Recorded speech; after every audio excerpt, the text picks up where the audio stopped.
Hai Sobat Bahan, selamat datang di channel hiburan Kamar Bahan. Armin akan membacakan kelanjutan sebuah cerita novel yang sangat seru, yang sangat menarik, yang sangat menghibur, yang sangat layak untuk diikuti dari awal hingga akhir, yang berjudul The Story of Yi-Chen. Tetapi sebelum melanjutkannya, pastikan kalian sudah subscribe channel ini dan aktifkan lonceng notifikasinya agar tidak ketinggalan jika admin upload video terbaru. Jika kalian menyukai cerita seperti ini, jangan lupa like, jika berkenan share juga ke teman-teman lainnya agar teman-teman lainnya juga mendapatkan informasi dan hiburan di channel ini. Baik, kita lanjutkan di part ke-414 bertepatan dengan bab ke-1993. Posisi keluarga itu dalam hati Song Rongyu sangat tinggi. Karena mereka adalah keluarga terbesar di Jepang, apalagi mereka telah bertahan di tengah pertarungan tiga keluarga besar di Jepang dan menjadi satu-satunya keluarga yang berhasil menghindari kehancuran. Singkat kata, masa depan keluarga itu sangat gemilang. Jadi Song Rongyu tidak percaya jika Yi-Chen memiliki hubungan dengan keluarga itu. Pasti dia tahu temannya yang mengeluarkan uang untuk menyewa helikopter dari perusahaan navigasi keluarga itu, milik keluarga itu. Lalu dia mengajak asistennya berjalan menuju ke depan helipad. Di samping helikopter berdiri seorang wanita dengan berpakaian pramugari berwarna biru. Ketika melihat mereka berjalan ke arah helikopter, dia segera memberi salam dengan hormat. "Apakah Anda adalah Tuan Song?" Song Rongyu menganggukkan kepala lalu berbicara dengan nada agak angkuh. "Betul, kalian yang bertanggung jawab untuk menyebutku?" Wanita cantik itu tersenyum sambil berkata, "Iya benar, Tuan Song. Tuan Yi dan Nona besar kami sudah menunggu Anda di kediamannya. Anda dan Nona ini silakan naik ke helikopter." Song Rongyu berbicara sambil bertanya, "Tuan Yi terlalu sungkan. Di tengah kota tidak perlu naik helikopter, bukankah naik mobil saja sudah bisa?" Wanita cantik itu menjawab dengan tenang, Tuan Song, Nona besar kami sudah berpesan kami harus menjemput Anda dengan megah." Song Rongyu menggelengkan kepala lalu tersenyum. Tetapi diam-diam dia meremehkan dalam hati. Apa dengan mengirim sebuah helikopter sudah dapat disebut megah? Kamu pikir aku orang desa yang tidak berpengalaman? Keluarga Song juga memiliki pesawat pribadi dan helikopter pribadi. Benda ini tidak ada artinya di mataku. Tapi karena Yi-Chen mengirimkan helikopter ini, jadi dia tidak enak mengatakan kalimat yang meremehkan, sehingga dia hanya bisa berkata dengan sopan, "Kalau begitu sudah merepotkan Master Yi." Selesai berbicara, dia mengajak asistennya naik ke helikopter besar itu. Helikopter ini sebenarnya memiliki kapasitas untuk 20 orang penumpang, tetapi kini ruangan dalam helikopter tersebut telah dimodifikasi menjadi sebuah ruangan megah layaknya mobil RP mewah. Song Rongyu duduk di salah satu sofa helikopter lalu bertanya kepada wanita cantik tersebut, "Tidak tahu sekarang Master Yi sedang berada di mana dan apakah jaraknya jauh apa dari sini?" Wanita cantik itu tersenyum sambil berkata, "Kurang lebih 15 helikopter." "15 helikopter?" tanya Song Rongyu dengan nada tidak berdaya. "Bukankah hanya dalam waktu beberapa menit sudah bisa sampai?" Wanita cantik tersebut butuh beberapa menit untuk terbang, kira-kira butuh waktu 30 menit. "Apa? 30 menit?" Mata Song Rongyu terbelalak dan berkata, 15 km meskipun naik sepeda juga tidak sampai setengah jam. Sudah bisa sampai di sana dengan kecepatan helikopter. Bagaimana mungkin bisa sepelan itu?" Wanita cantik tersenyum sambil menjelaskan, "Tuan Song, mungkin Anda tidak tahu, untuk menunjukkan perhatian Nona besar kami terhadap Anda, Kami sengaja mengatur rute perjalanan khusus untuk Anda. Sebentar lagi Anda akan segera memahaminya. Song Rongyu agak bingung dan bertanya, apa aku boleh bertanya siapa nona besar kalian sebenarnya? Wanita cantik itu menggelengkan kepalanya lalu berbicara sambil meminta maaf. Maaf Tuan Song, untuk saat ini aku tidak bisa memberitahu tentang identitas nona besar kami. Tetapi setelah sampai di tempat tujuan, Anda akan mengetahuinya sendiri. Song Rongyu hanya dapat menganggukkan kepala sambil berkata, baiklah. Selesai berbicara, dia bergumam dalam hati. Tidak tahu apa maksud Yichen. Apakah dia begitu kurang ajar, kurang kerjaan, sampai menyiapkan sebuah helikopter untuk pamer seperti ini. Kemudian wanita cantik itu berkata, Tuan Song, helikopter kami akan segera terbang. Silakan mengenakan headset intercom Anda, lalu tolong gunakan sabuk pengaman. Baik. Song Rongyu menganggukkan kepala, kemudian mengenakan headset, intercom, dan sabuk pengaman. Ketika terbang, helikopter dapat menimbulkan suara keras yang sangat berisik.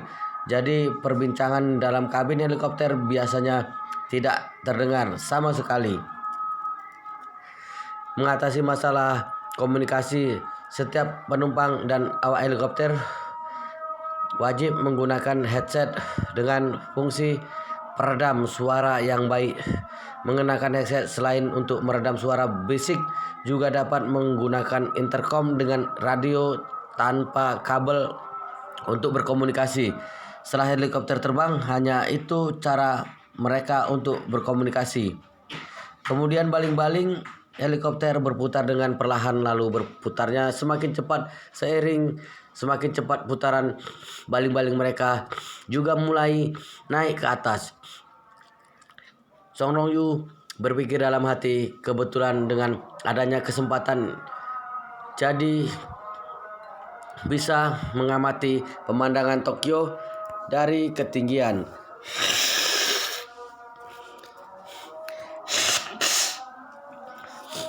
Ketika sedang merenung, dia mendengar suara wanita cantik sedang berbicara dalam intercom. Nomor 2, nomor 3 berangkat. Nomor 4, nomor 5 mulai memutar baling-baling. Nomor 6, nomor 7 segera bersiap. Song Rongyu merasa bingung lalu berpikir dalam hati, apanya yang nomor 2, nomor 3, nomor 4, nomor 5? Apa yang sedang dibicarakan wanita ini? Saat dia sedang bingung, asisten yang duduk di sebelahnya menunjuk ke dua arah puncak gedung di depan mereka lalu berbicara dengan terkejut. Presiden Song, ada 2 helikopter yang terbang dari puncak 2 gedung di dekat kita dan bentuk helikopternya sama persis dengan yang kita kendarai ini. Song Rongyu menoleh dan memang benar. Di kanan kiri mereka ada 2 helikopter yang sejenis dengan helikopter mereka terbang secara bersamaan. 2 helikopter itu tidak hanya sejenis helikopter mereka, sama-sama berjenis Super Puma. Bahkan logonya juga sama. Semua memiliki logo perusahaan transportasi udara keluarga itu. Song Rongyu merasa aneh dan bertanya pada wanita cantik itu, apakah 2 helikopter itu juga milik kalian? Wanita cantik menganggukkan kepala sambil tersenyum. Mereka akan menemani penerbangan Anda. Song Rongyu tertegun. Apa maksud dengan menemani penerbanganku? Wanita cantik tersenyum, artinya mengikuti penerbangan Anda sampai tiba di tujuan, seperti iring-iringan mobil. Raut wajah Song Rongyu tampak terkejut lalu berkata, apakah benar-benar perlu melakukan hal ini? Master Yi tidak mengeluarkan uang terlalu banyak kan? Wanita cantik itu berbicara sambil tersenyum. Tenang saja Tuan Yi, tidak mengeluarkan uang sepeser pun. Song Rongyu menganggukkan kepala sambil berpikir dalam hati. Tidak perlu dikatakan lagi, Yi Chen pasti mengenal orang kaya yang bisa dia tipu di Tokyo.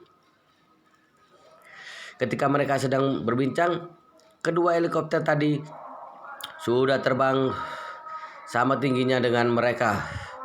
Kedua helikopter tersebut mengikuti helikopter yang dikendarai Song Rongyu dan ketiga helikopter terbang bersamaan dalam kecepatan yang sama. Baru terbang seketika satu helikopter asisten Song Rong-yu menunjuk ke arah dua gedung lainnya sambil berkata, "Presiden Song, ada dua helikopter yang terbang dari dua gedung lainnya." Song Rong-yu memperjelas pandangannya lalu merasa sangat terkejut. Sudah 5 unit apa? Sungguh-sungguh perlu melakukan hal ini? Dia baru selesai berbicara lalu asistennya menunjuk sebuah gedung yang tidak jauh dari mereka kemudian dan segera berbicara, "Presiden Song, sepertinya di puncak kedua gedung itu juga ada dua helikopter hitam." Song Rong-yu melihat ke arah yang ditunjuknya dan memang benar dalam jarak kurang lebih satu helikopter dari mereka tampak dua titik hitam seperti semut. Song Rong-yu memperhatikan dengan seksama dua titik yang berhenti di atap gedung memang mirip dengan jenis helikopter mereka. Rasa terkejutnya belum hilang.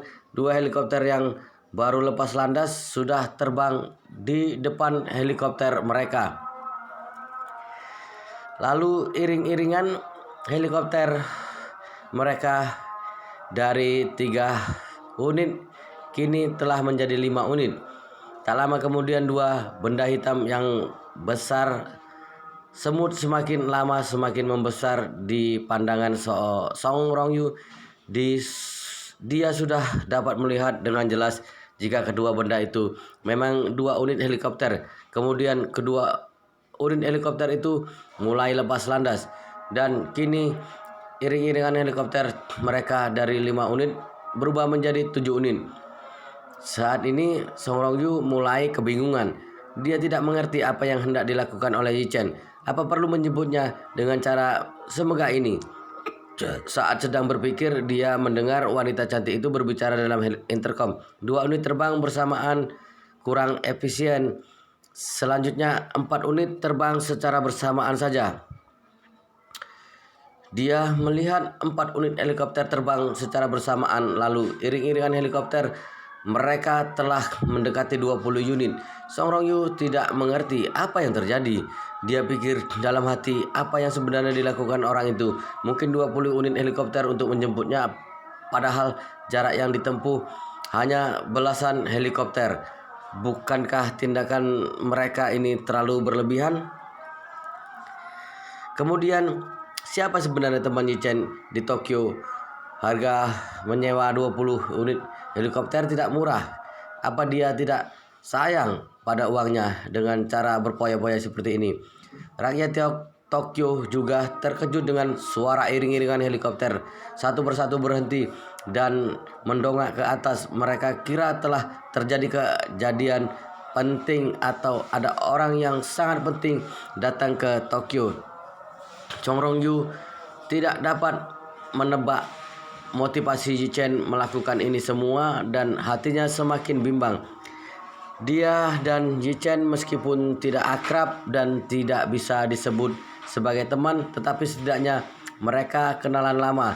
Sebagai kenalan lama, bukankah mereka seharusnya saling menghubungi lalu membuat janji untuk bertemu di satu tempat?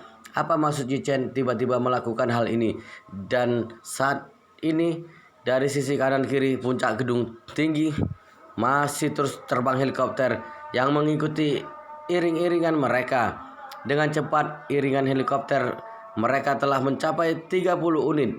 Song Rong-yu tidak pernah mengalami kejadian seperti ini dalam seumur hidupnya. Dia sangat merinding dan dalam hatinya sudah tidak ada perasaan merendahkan seperti sebelumnya. Tanpa sadar dia merasa Yi Chen jauh lebih hebat dibandingkan kelihatannya, termasuk teman Yi Chen di Jepang yang belum pernah ditemuinya. Jangan-jangan dia adalah salah satu konglomerat di Tokyo. 30 unit helikopter berputar di sekitar langit Tokyo, kemudian berhenti di atas sebuah kediaman pribadi. Lalu Song Rong-yu menyadari 30 unit helikopter di sekitarnya telah membentuk lingkaran dan mengelilingi helikopter yang tepat berada di tengah lingkaran tersebut. Sementara helikopter yang ditumpanginya mulai turun secara perlahan. Song Rong-yu melihat kediaman yang berada di daratan dan Dengan terkejut dia bertanya pada wanita cantik itu, "Di mana kita berada saat ini?" Wanita cantik itu menjawab, "Tuan Song, di sini adalah tempat tinggal nona besar kami." Song Rongyu tidak tahu di mana letak kediaman keluarga itu, jadi dia tidak mengenali siapa pemilik rumah mewah di bawah itu. Tetapi dengan melihat lokasi dan luas area, termasuk arsitektur bangunannya, dia tahu pemilik rumah itu pasti bukan orang biasa. Helikopter mendarat dengan perlahan dan jantung Song Rongyu berdetak semakin cepat. Dalam hati dia merasa bimbang, teman Yu Chen di Tokyo memiliki latar belakang sekuat ini, jadi kemampuan mereka pasti tidak dapat diremehkan. Seandainya Yu Chen meminta bantuan mereka untuk menyelidiki tentang apa yang terjadi pada Song Wanting, jangan-jangan semua yang aku lakukan dapat terungkap.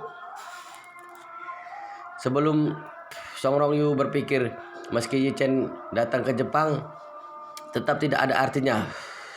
Dia hanya orang asing di Jepang. Semua tindakannya masih meraba-raba. Tanpa koneksi dan bantuan dari orang lain akan sangat sulit untuknya untuk menentukan keberadaan Song Wanting. Pasti akan jauh lebih sulit untuk menyelidiki alasan kematian Song Wanting. Kebanyakan orang pasti seperti itu, karena kemampuan setiap orang akan dibatasi oleh area kekuasaan. Misalnya Hongmu, meski dia adalah penguasa dunia bawah tanah di Jinling dan tidak ada yang berani mencari masalah dengannya, tetapi setelah keluar dari Jinling, entah hanya sampai di Suhang, maka kemampuannya akan tetap menurun. Seandainya dia datang ke Tokyo hanya dengan sedikit pengaruh di Jinling, maka keluarga konglomerat manapun sudah bisa menamparnya. Semua karena kemampuan Hongmu baru dapat digunakan saat berada di Jinling. Seandainya dia semakin jauh meninggalkan Jinling, maka pengaruh yang dia miliki akan semakin kecil. Song Rongyu awalnya berpikir Yu Chen juga sama seperti itu. Yu Chen di Jinling sangat hebat karena ada banyak orang berpengaruh yang mendukungnya. Tetapi setelah dia meninggalkan Jinling, maka pengaruhnya pasti akan merosot jauh. Jika dia datang ke Jepang untuk menyelidiki tentang masalah Song Wanting, meski ada 5 asisten juga tidak akan menemukan apapun. Tetapi sekarang Song Rongyu baru menyadari dirinya terlalu bodoh.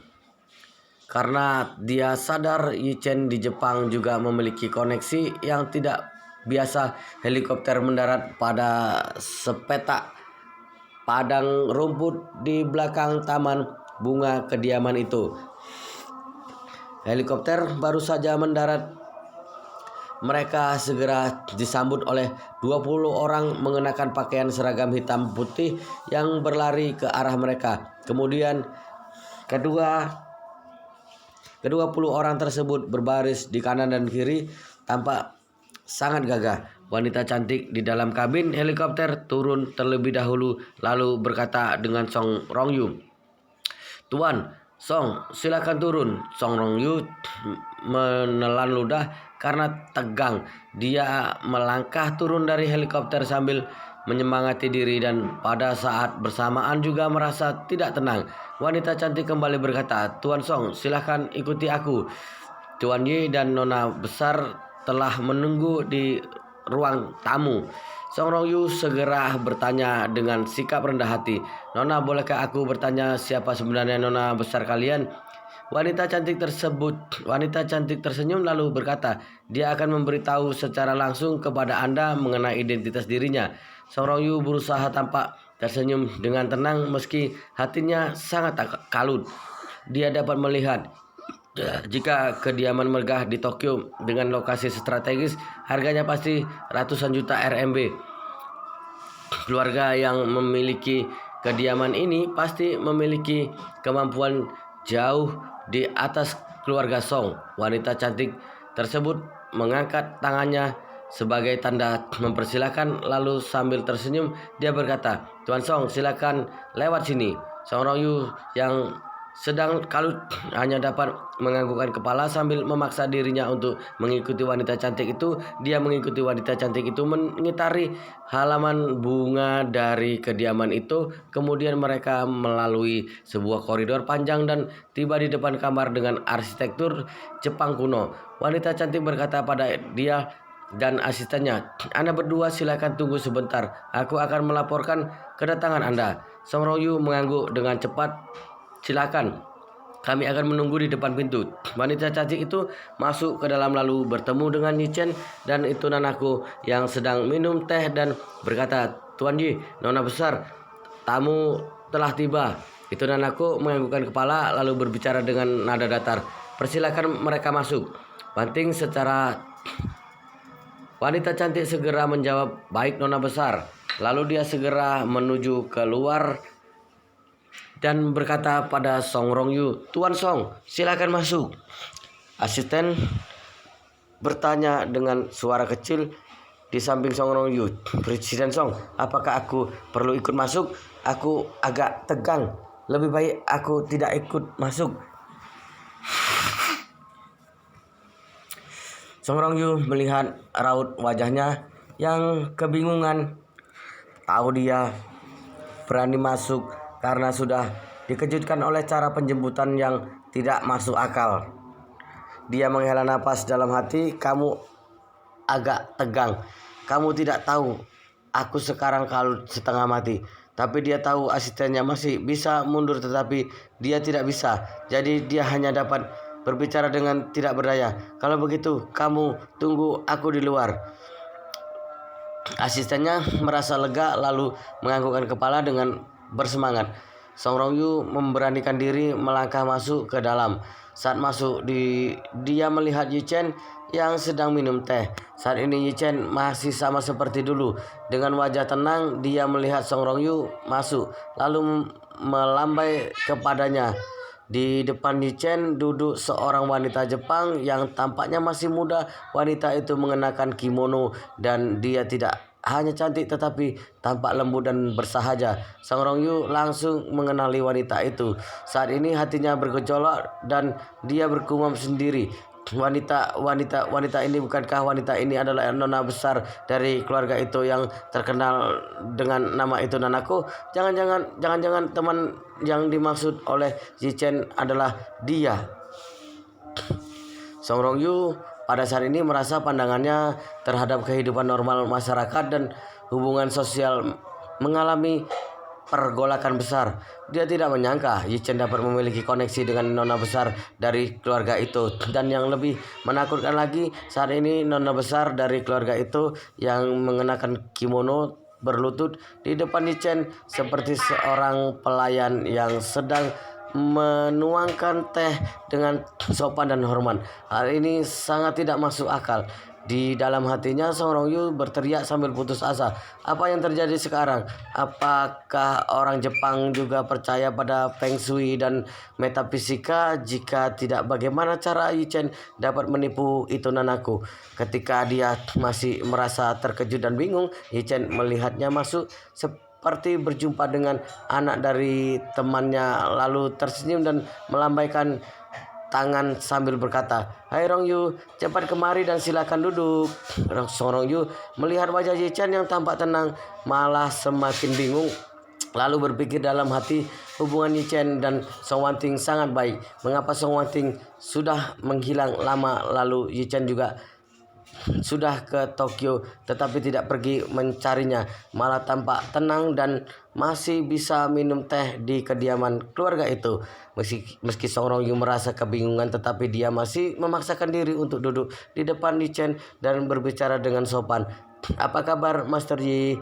Lalu dia segera melihat ke arah itu Nanako dan berbicara dengan sopan. "Apa kabar Nona itu? Pertama kali berjumpa dengan Anda, mohon bimbingannya." Itu Nanako tersenyum sedikit dan berkata, "Tuan Song mengenalku?" Song Rongyu menganggukkan kepala sambil berkata, "Nama besar Anda sangat terkenal. Bagaimana mungkin aku tidak mengenal Anda?" Itu Nanako tersenyum riang kemudian mengulurkan tangannya dan berkata, "Tuan Song, silakan duduk, silakan mencicipi seni teh ala Jepang dan lihat apakah cocok dengan seleramu." Song Rongyu segera mengibaskan tangannya sambil berkata, "Nona itu terlalu sungkan. Kali ini aku datang untuk mendengarkan instruksi dari Master Yi, jadi aku cukup berdiri saja." Yi Chen melambaikan tangannya dengan tenang. "Sudahlah Rongyu, aku dan kakekmu adalah kenalan lama, jadi kamu tidak perlu begitu kaku di depanku. Karena Nona itu mempersilahkanmu untuk duduk, jadi kamu duduk saja." Song Rongyu tidak suka dengan nada bicara Yi Chen. Dia dapat mendengar nada dari suaranya. Hal itu membuatnya sangat kesal, tetapi saat ini dia tidak berani bersikap kurang ajar pada Yi Chen, karena saat ini Yi Chen adalah tamu yang dihormati oleh keluarga itu.